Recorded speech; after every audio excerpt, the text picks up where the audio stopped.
And I just want to make sure everyone can hear the interpreters. Tatiana, I see that you're on mute, so I just want to make sure that your folks are able to hear you as well. Great, thank you. Okay.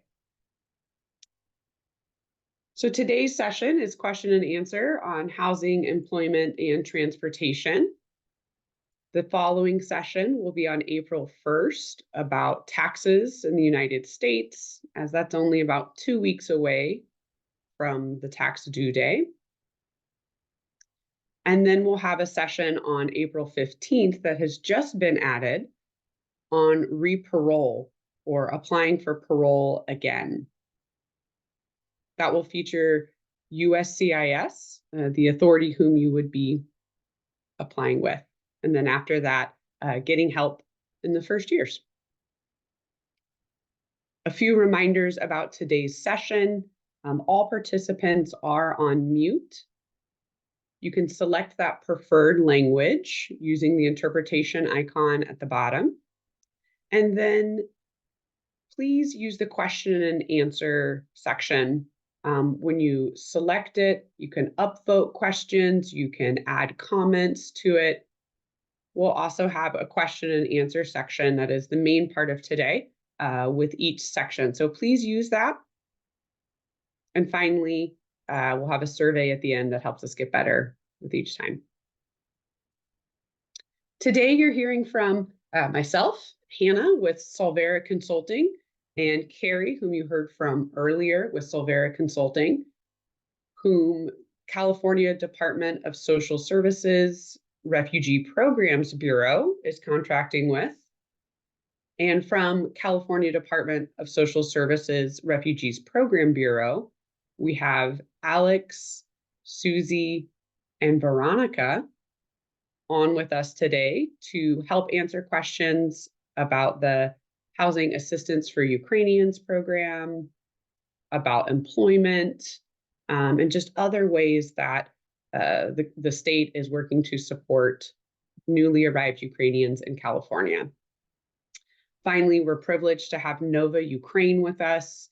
They're not only providing the interpretation and translation for today, but we also have several of their expert volunteers on the panel to help answer questions, including Vera, an attorney with Nova Ukraine, Katya, a PhD candidate, and Dima and Tatiana, who are also helping with translation and interpretation. So today, we'll start with housing, then we'll have questions and answers on employment, transportation, and then finally, we'll give a snapshot of some available resources. So after today, you know where to go to get your questions answered. So starting with housing.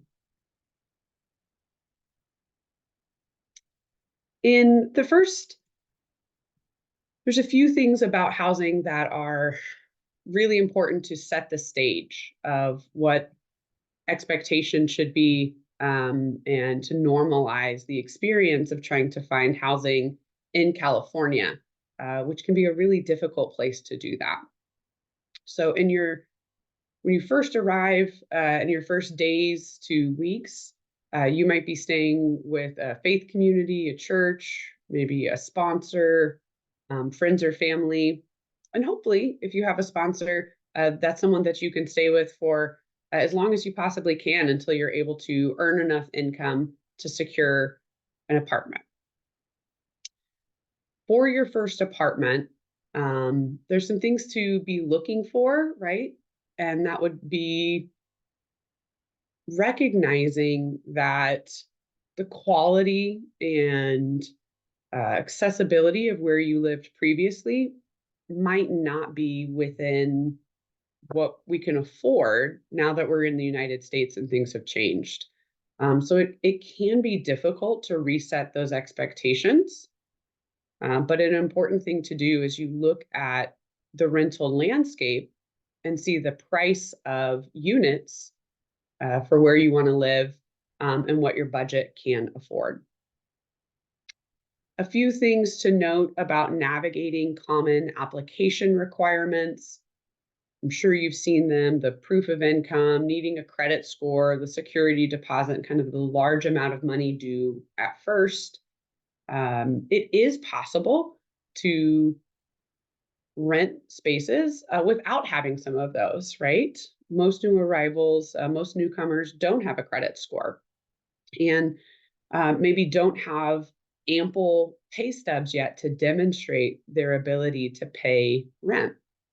The important thing there is to speak with the landlord or speak with the property manager and help them understand. And often you might need a co-signer or another agency that's supporting you to speak and help you advocate that no, you're going to be able to pay your rent. You're going to be a great tenant. Commonly, what those things are to help the property managers know that when you live there, you're going to be able to pay the bills. It's not really designed well for newcomers. So that's why just having more conversations and things like that is really important. And also to be working with someone, usually a service provider or an agency that has done that kind of work before in helping newcomers secure housing. I also want to mention some of the financial resources available when you're looking for housing. There is the new Housing Assistance for Ukrainians program that has started from the Refugee Programs Bureau. We have some experts on the line with us today, so I hope you'll use that question and answer section and start asking questions as you have them. Also, if you are being served by an employment services provider whose that agency's job is to help you refine your resume, uh, find a place of employment, right? Help you with your new hire paperwork, make sure you can get to work and the transportation's reliable for there. They often have what are called support services money, and that can also be helpful sometimes for your rent and utilities. Finally, we've discussed this in prior sessions, but if you're not familiar with Community Services Block Grant, that is a service that's available all across the state. And if you find yourself in an emergency situation, they might be able to support you with a one-time financial assistance for your rent or utilities. More information will be provided at the end of the session today, as well as in an email about all of this information. So you'll be able to find those links and know where to go. For housing as well, once you secure housing, there's often questions about tenant rights. So now that I'm living there, what can I do? What can I not do? Sometimes that's going to be in your lease, but it's also helpful to know what the law in California permits you to do and holds the property manager or the landlord responsible for. There are public resources available for that. The screenshot you see here is an example. You should feel okay to ask the landlord for a repair. Let's say the air conditioning isn't working, or the sink is dripping, or things like that. They should be repairing those for you. Landlords, if you do not pay your rent for several months, are able to give you a notice to vacate or an eviction notice. But it's important that they do that within a certain time period before they say that require you to leave, so you have the opportunity to pay that back rent. Also, that's when you would want to receive support from some other public agencies and providers that we talked about. Same thing there with lease renewal. So making sure as you come up on that maybe 12 or 18-month renewal that you know what to do. There is free legal counsel available. So please do take advantage of those resources. Also, if you find yourself in a situation where maybe your sponsor or who you're living with no longer is allowing you to live there and they're forcing you out and you become unhoused, there's a lot of resources for shelters and other ways that you can have temporary housing until you're able to find your next spot. As I mentioned, these resources, there are a lot of them. These are all links. We have a lot of them, and we will be sharing these with you in an email afterwards so you can find those and go to those sources on your own and find what you need. Okay. Well, this session is mainly question and answer. And so I see one question here in the chat. If we could have one of our Nova Ukraine folks translate that into English, and then we'll translate the answer and back. I see we have a question here. It says, do we know when HAU for San Diego will open yet? So I'm going to ask Alex or a member of the RPB team to respond. All right, thank you for that question. So we are currently waiting for the HAU program to be implemented soon in San Diego. Our intention is to send out an announcement through all of the available channels that we have, including through the Refugee Programs Bureau listserv, as soon as San Diego County is prepared to accept applications. We don't yet have an exact date for that. However, we will communicate that date as soon as it becomes known to us. So if interested, anyone on this call could subscribe to the RPB listserv, which I will add to the chat in just a moment, so that you can receive that announcement as soon as it's available. I will be adding that into the chat box just momentarily here.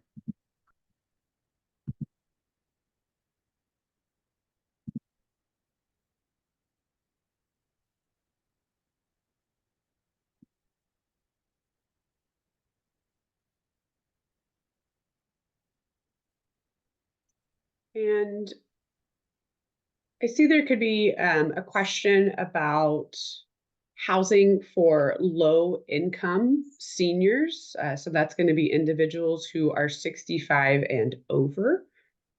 There are housing programs for that. If you have a specific question, go ahead and put that in the chat box, and we'll see who can answer. Remember, please use the Q&A. We're going to disable the chat so that way everybody can see. I'm getting a lot of questions here, and so we want to make sure that everyone can benefit from those questions.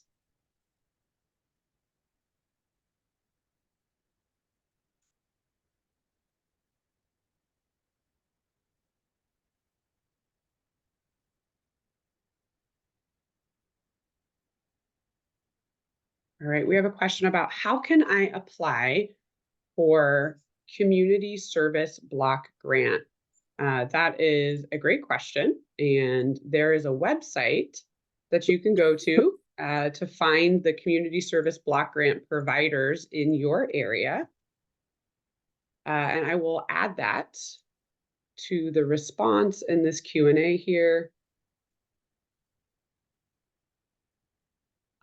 So you can go to this website, and then you'll go down to being your location. And then once you find where you are in your location, you'll be able to see who can support you in your area.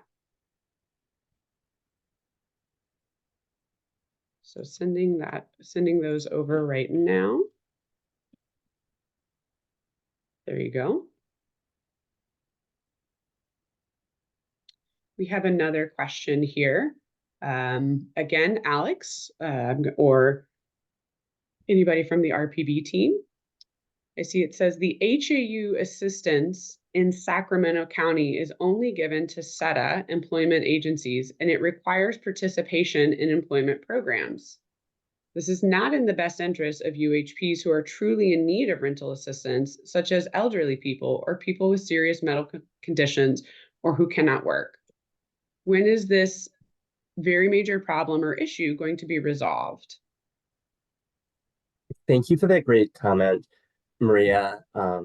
we do appreciate the feedback, and I will make sure that gets escalated for the attention in our department. I will say that our programming, including HAU, is based on federal guidelines, which carries its own set of restrictions and requirements for the use of the money that is provided for programs like HAU. So at this time, I don't have an exact response as to um, exceptions for those requirements on a broad scale. However, as with other RSS-based programming, there are case-by-case exceptions potentially available, usually termed as good cause, depending on the individual circumstances of the case or the individual or the family. So again, thank you, Maria, for the feedback, and I will make sure that is evaluated through our department. If I can comment on that, Hannah, as well. So housing assistance for Ukrainians is one of the programs that are given. It's the ORR, Office of Refugee Resettlement Fund, that is given to California towards helping Ukrainians becoming self-sufficient, including in terms of housing. So the condition of that program overall is that it is not just free money that is given to help people, pay for housing, but it's something that is supposed to be short term. I think it's 6 months maximum. And in that short term, it's just to get you to the place where you can pay yourself. So this is why for people who cannot pay themselves in 6 months, in long term, it is really challenging for them to get even this assistance, because what's happening after 6 months? Okay, you get help for 6 months, but what's next? If you cannot work and if you don't have somebody to support you, it's more of a long-term program, long-term problem that needs to be solved. So if you truly do need short-term assistance because you are out of work, or the job doesn't pay enough, but you have planned how to get to a better job in the future, then you need to talk to the agency about that and work with them on that plan to kind of show them that you only need this like short-term assistance to get you to the place where you can become self-sufficient and be able to pay for those. And they should be able, once they see that, they should be able to approve the assistance. And if I could add as well, this is Veronica from CDSS, and I oversee the RCA Res and Services for Older Refugees program. And what I can say, Veronica, can you explain what those acronyms mean? I'm so sorry. Yes. Thank you. Yeah. Refugee Cash Assistance is RCA, and the Refugee Support Services is what I refer to as RES. And RES is part of the requirements for getting this assistance. However, depending on your age and your abilities, you may be put into a RES set-aside program called Services for Older Refugees. And in that case, the services would be catered to your needs as an older refugee, whether it be simply translation assistance with even accessing Social Security benefits, or the alternative program called California Assistance Program for Immigrants, which is similar to SSI. So there are services through the RES program, and I believe SETA, I wish I could remember offhand, but I do believe they handle the services for older refugees as well. And so I'm not sure. Yeah, I'm not sure if it's a situation where you were turned away because the individual wasn't in the RES program. But if you're eligible for RES or RCA, the cash assistance, if you fall within that eligibility parameters, then you can sign up for RES or SOAR, and then that would make you eligible. And if there's any other issues, you can always reach out to us at Refugee Policy at dss.ca.gov. And I'll put that in the chat or in the Q&A.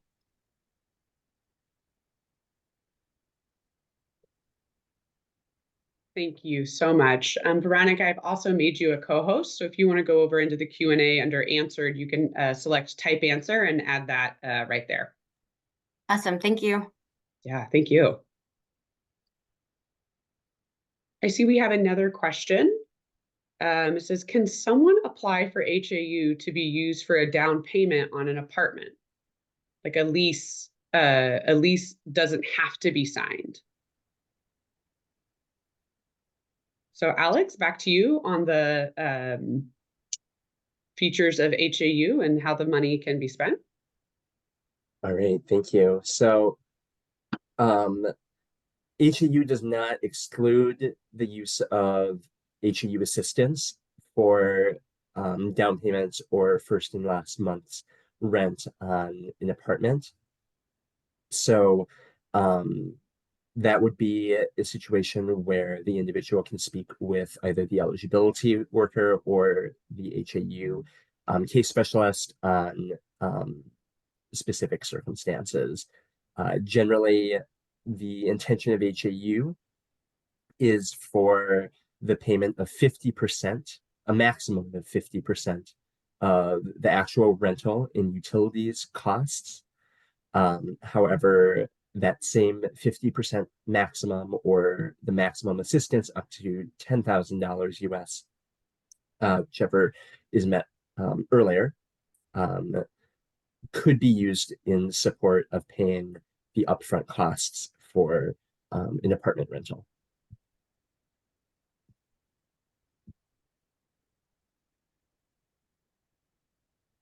And then I am seeing the second part of that question, Amber. A lease doesn't have to be signed.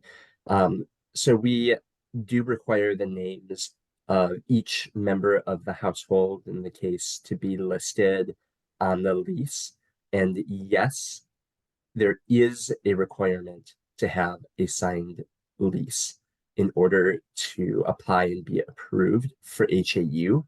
And that would be documentation that needs to be provided in the course of the application for housing assistance for Ukrainians. So the answer to that second question is that we do require a lease, and that lease to have the names of each individual.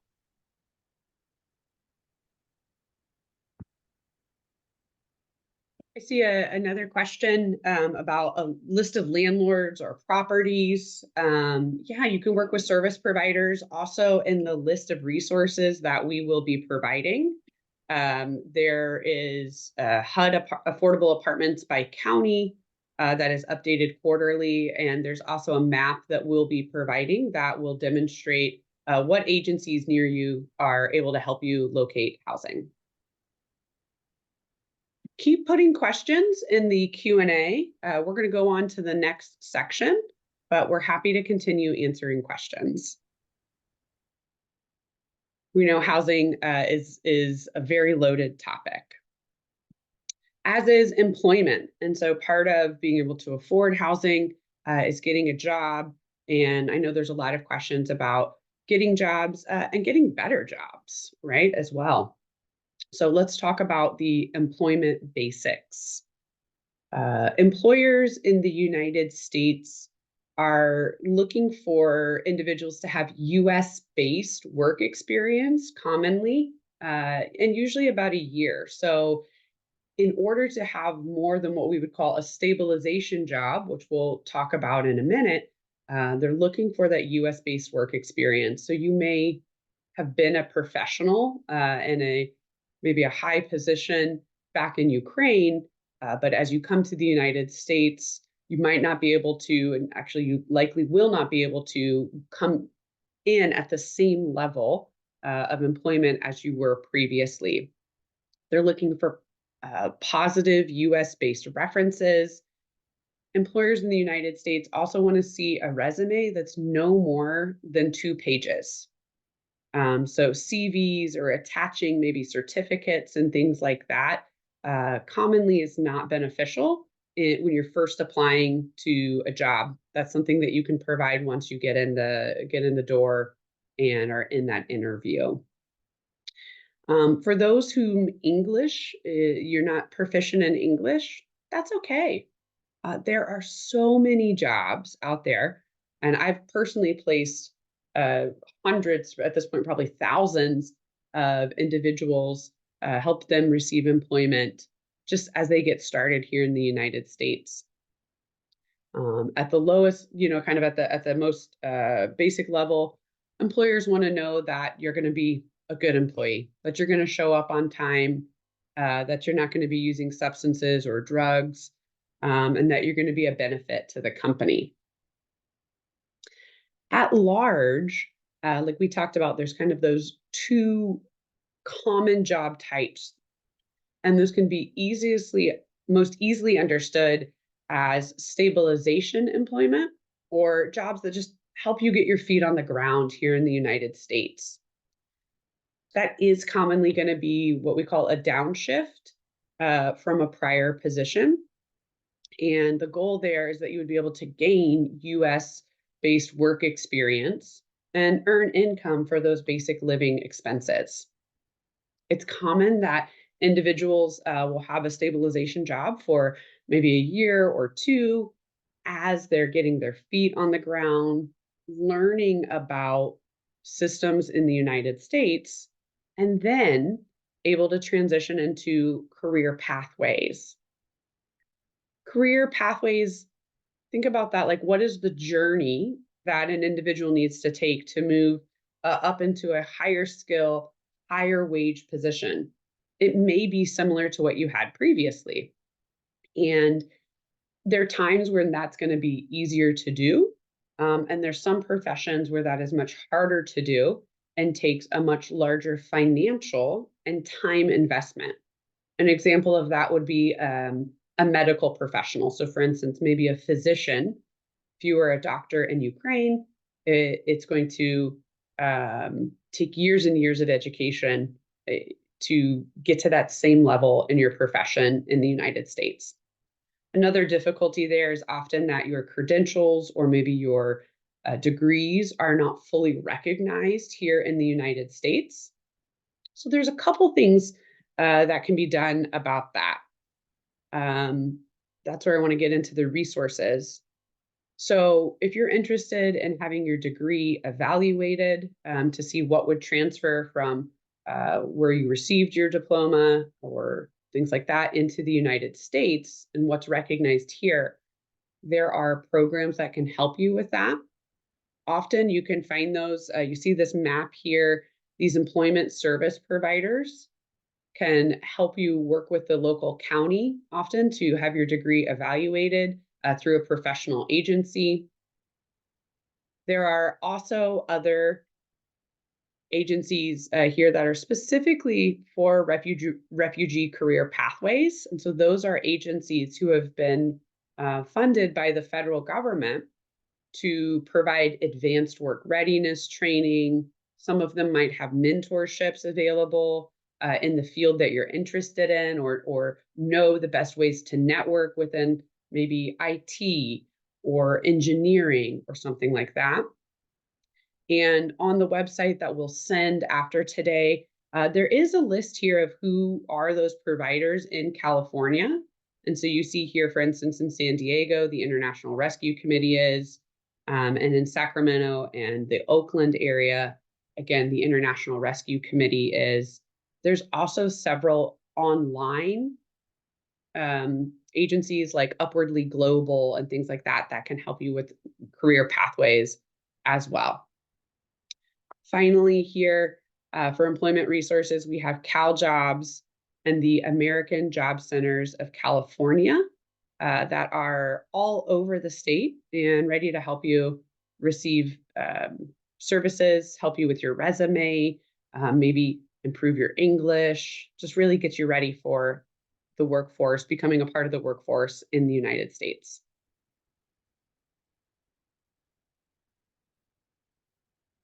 All right.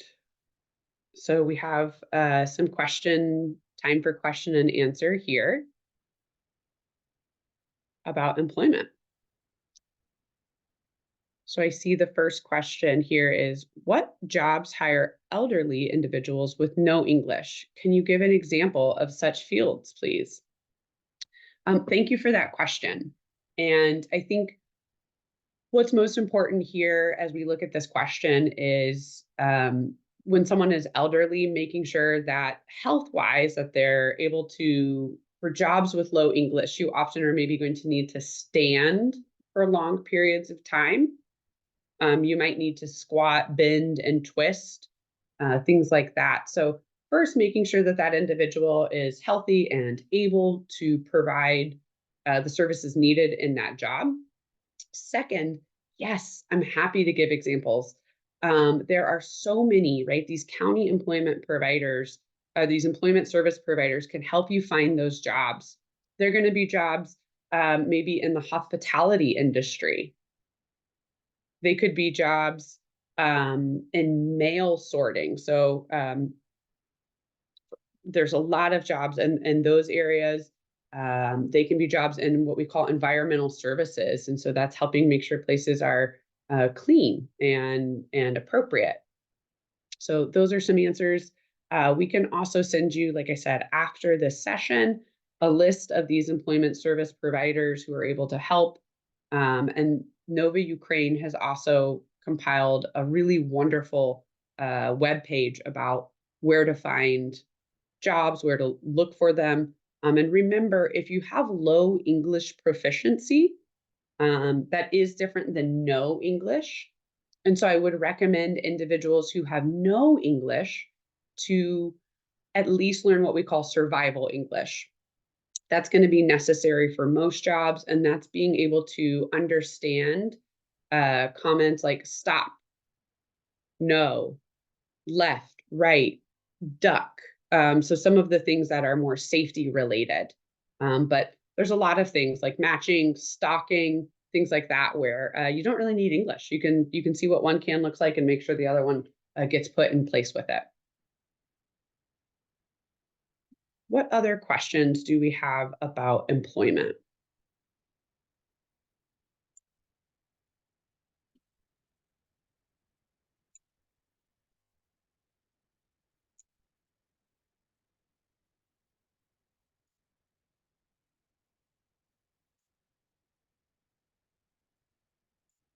All right, I'm looking to get that other question translated here, and then we will move on to our next section.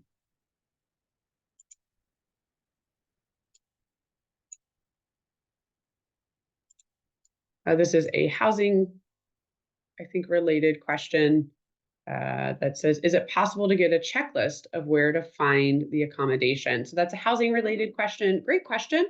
There is no central resource that says, here's where housing is in California. I wish that existed. But we are able to provide websites where you can go to find housing. And often it is working with another agency who can help you with that.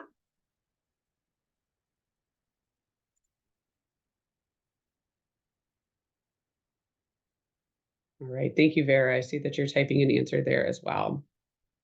Moving on to transportation. I see one last question here on employment. Feel free to ask more. Which organizations can do the evaluation of Ukrainian degrees?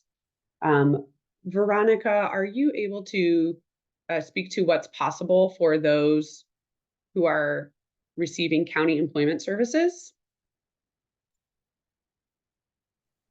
I don't have any actual agencies on hand that I can think of, but if you're working with a res provider, a refugee support services provider, and you're getting employment services, I believe they will be able to help you with that.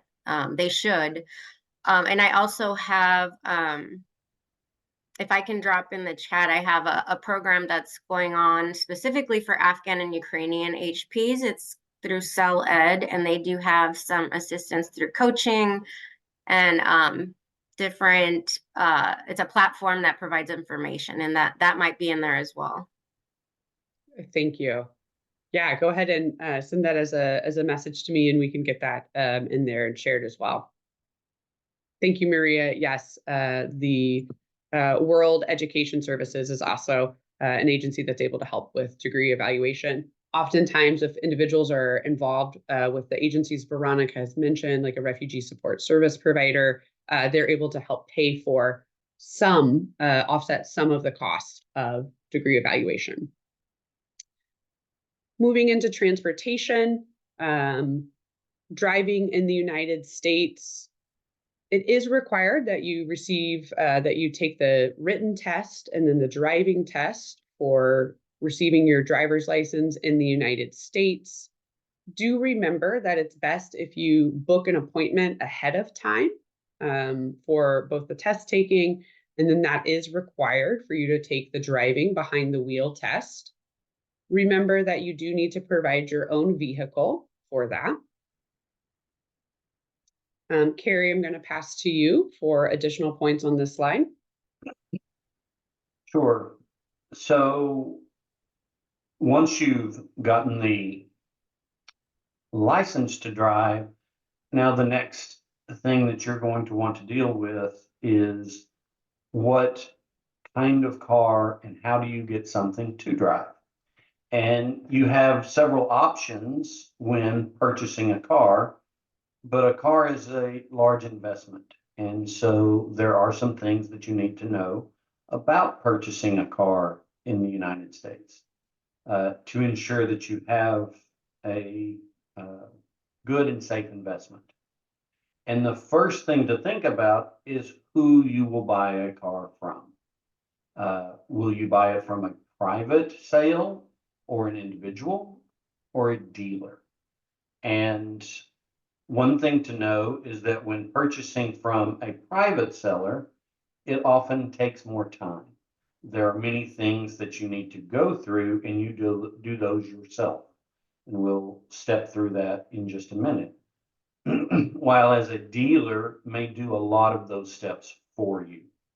Now, typically, because you were doing the steps yourself, buying from a private individual can be cheaper, less expensive than buying from a dealer.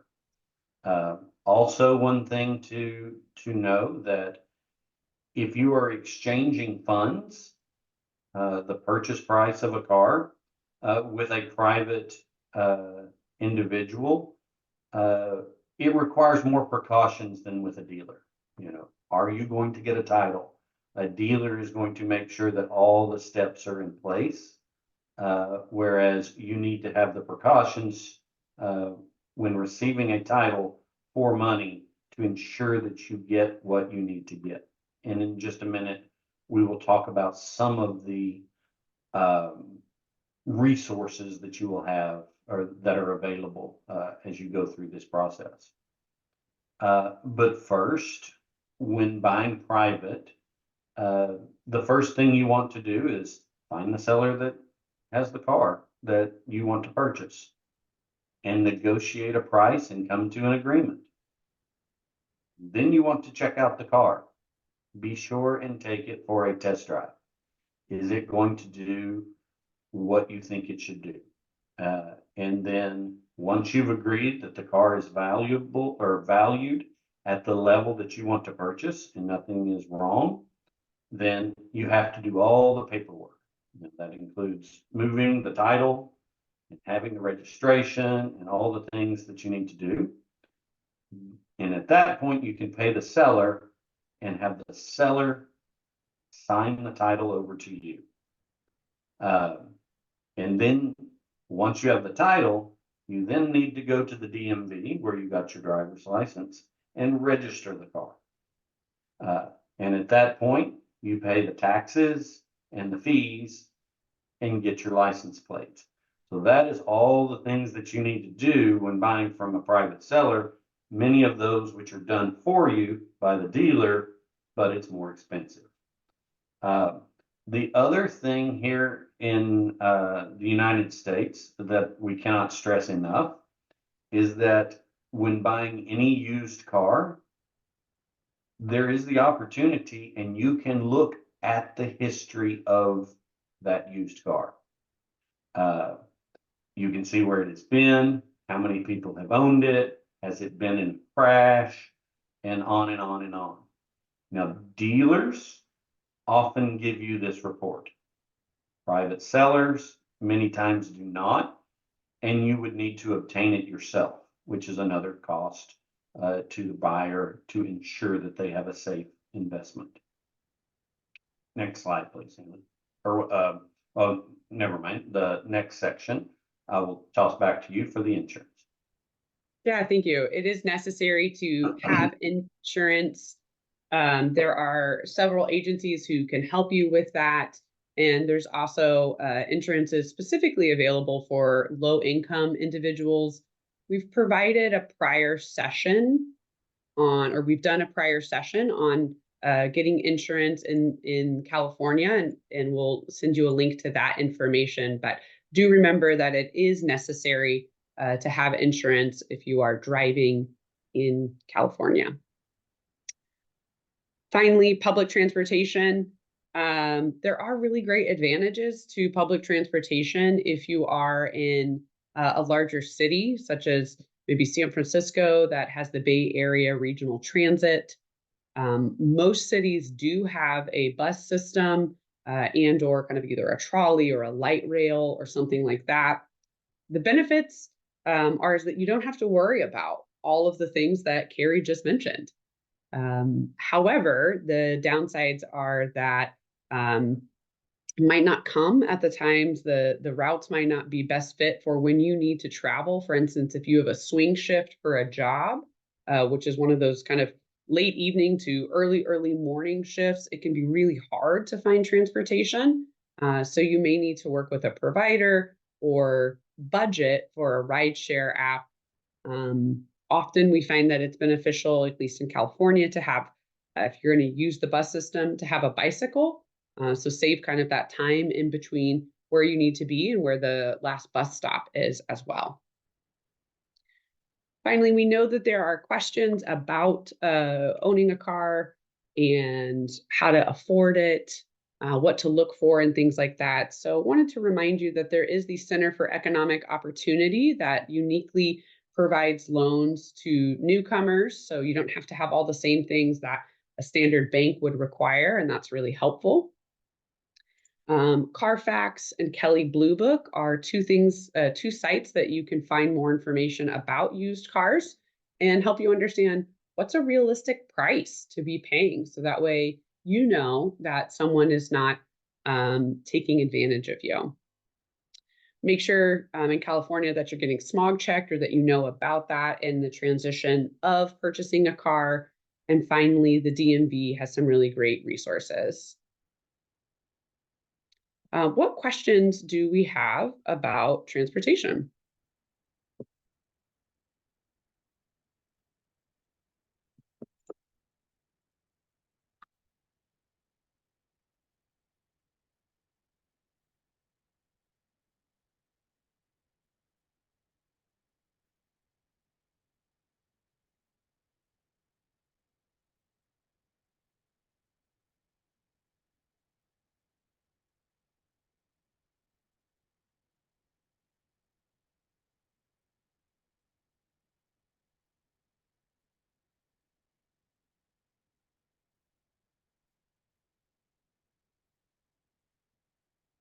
All right, we'll keep moving then. Not too many questions about transportation. Finally, discussing available resources. So we know that there are and will continue to be questions about employment, expectations, where can we find housing, things like that. So I want to highlight a few resources that we're going to talk about and show you some screenshots of. Nova Ukraine's refugee portal, supportguide.org, the California Department of Social Services Refugee Programs Bureau site that you heard Alex mention earlier, who will be releasing as soon as there's information about HAU in San Diego. So where you'll be able to find it, as well as any of those other sites here. Finally, it's important to stay up to date on information about immigration and health as well. So we'll send you some information about USCIS and the Department of Health. So that resource hub from Nova Ukraine, they've done a great job of laying out information in a very clear and easy to understand way. Note that up here on the top right in their website, you can view information in English or in Ukrainian or Russian. We also have supportguide.org. It has a map of providers that are uniquely serving Ukrainians in California. And you can sort it by whether you need maybe housing navigation support. A lot of questions came in about who can help me find available houses. Well, if you go to this map, go to your area and you'll find who can help you with that in your area. Additionally, on supportguide.org, there is a resource navigator section. In that, you can filter to the type of information that is relevant to you by topic, by region, or by who is providing that information. Finally, note on the supportguide.org website as well, on the bottom right here, you can view the site in English or in Ukrainian.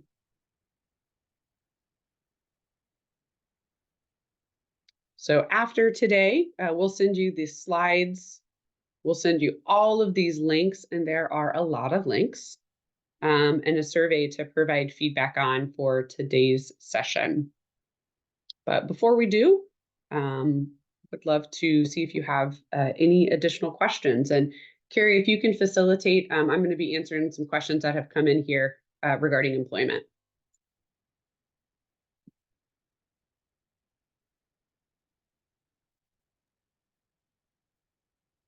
Yep, absolutely. Please continue to put your questions in the Q&A about any of the topics that we've covered, or any new topic that that you have, and we will try to address that.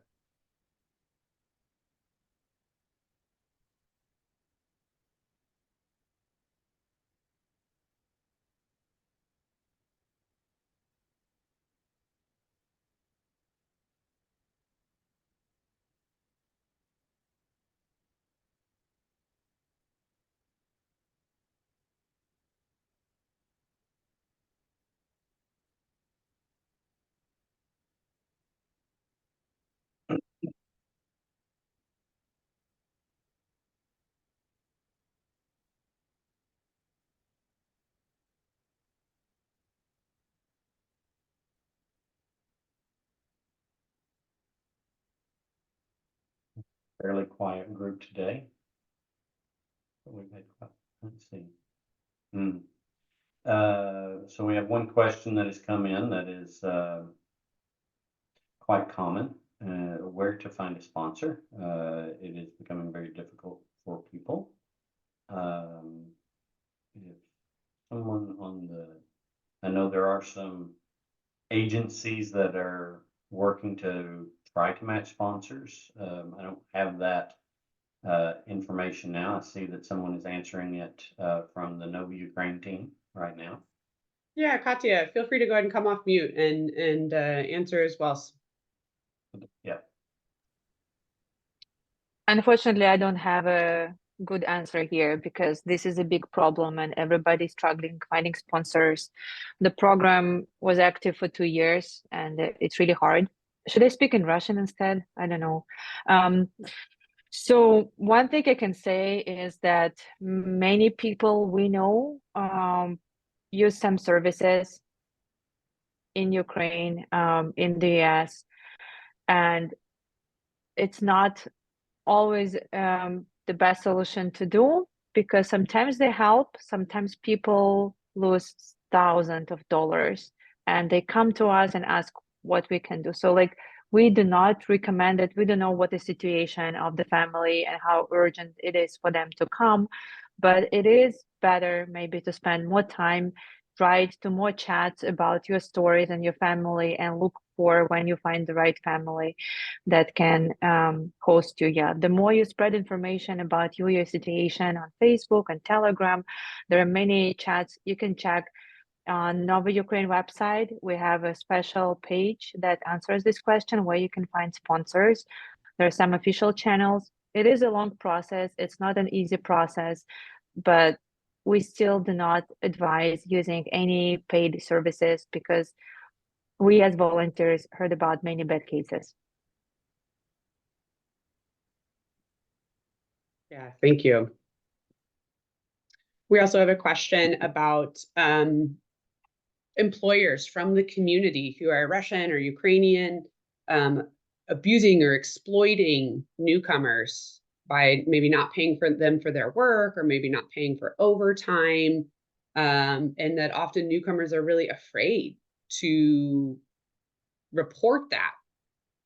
Unfortunately, that is something that happens across all populations. So whether you're Ukrainian or you're Afghan, or kind of any other newcomer population recently, that is something that we see. And that is why we highly, highly, highly encourage individuals to work with employment service providers to help them find that first job. And when they do, they'll get help with new hire paperwork, which means that that information is that taxes are being paid on it, that there is a pay stub, that that pay stub has the hours and the wage on it, right? That's also a part of what that job readiness training, or sometimes it's called pre-employment skills training, is a part of. So it's not just get somebody into a job quickly, though that's important. It is also helping that individual understand their rights in the United States. And part of that is that you're paid fairly, that you receive your overtime wages and those components. If that's happening, we really encourage that individual to report it if they are working with a service provider, to let them know that they won't be retaliated against from that service provider. There are also, that's also illegal, right, for that employer to be doing that. And so there are formal channels within the state of California that individuals can file a complaint, or let the state know that that's happening. And sometimes there are ways to be anonymous in that as well. So unfortunately, that is something that is common, and is something also that is really important that we educate everybody on. We have another question that has come in. Thank you, Hannah. On safety of bicycles when traveling to work. And so the question is, we've mentioned that people can ride their bicycles to the bus stop if it's far from their home.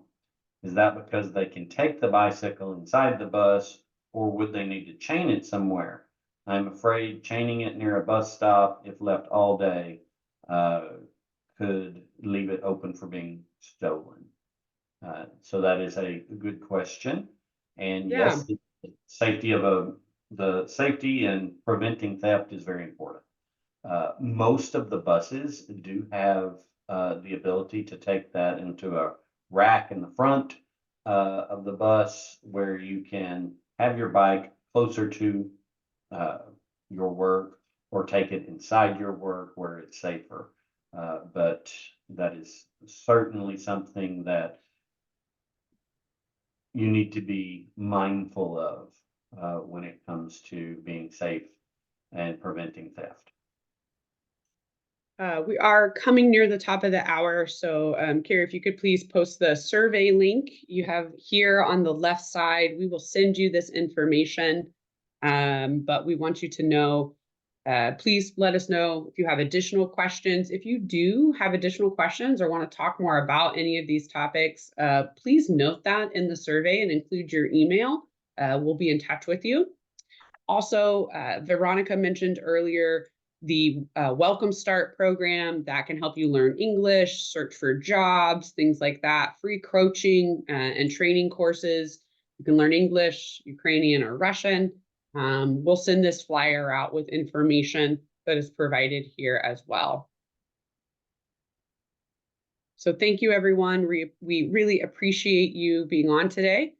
Please fill out a survey, and we will see you in just a couple weeks for the next session. Thanks, everybody. Take care.